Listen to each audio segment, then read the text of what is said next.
Այսօր Վարդաշեն քրեակատարողական հիմնարկից ազատ արձակված Ֆրանսիայի քաղաքացի քաղբանտարկյալ Սարգիս Հասպանյանը վստահեցրեց, որ կալանավայրում ոչ մի քաղբանտարկյալի նկատմամբ այնքան խտրականություն չի եղել, որքան իր նկատմամբ։ Առանձնահատուկ վրեժխնդրություն, շատ մանրախնդիր, շատ ցածր որակի վերաբերմունք։ 2009 թվականի ապրիլի 9-ին նա դատապարտվել էր 3.5 տարվա ազատազրկման սուտ մատնության մեղադրանքով այն բանի համար, որ մամուլում հայտարարել էր, թե Սերժ Սարգսյանի դեմ մահափորձ է կազմակերպվելու։ Այսօր նա մեկ նպատակ ունի՝ ստանալ Հայաստանի Հանրապետության քաղաքացիություն։ Գեղձված ընտրություններ ուտեմ փողոք արտահայտելուց համար միայն, ելույթներ ունենալուց համար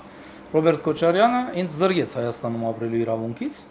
եւ արտաքսման ենթակա եմ ես։ Եվ այդ արտաքսման ենթակա լինելուց օրը այսօրվանից սկսում է կորձել, որովհետեւ ես դրսում եմ արդեն 5 օրյա ժամկետում ես պետք է լքեմ Հայաստանի վարչական սահմանները։ Նա ակնկալում է, որ Սերժ Սարգսյանը անվավեր կճանաչի իր արտաքսման մասին Ռոբերտ Քոչարյանի 2008 թվականի մարտի 10-ի հրամանը։ Անդրադառնալով Վարդաշեն քրեակատարողական հիմնարկում իր անցկացրած օրերին, նա ընդգծեց. Մարդկանց իրավունքները, օրենքները, քույությունները, ասես 24 ժամ ոտնահարվում են, 24 ժամ։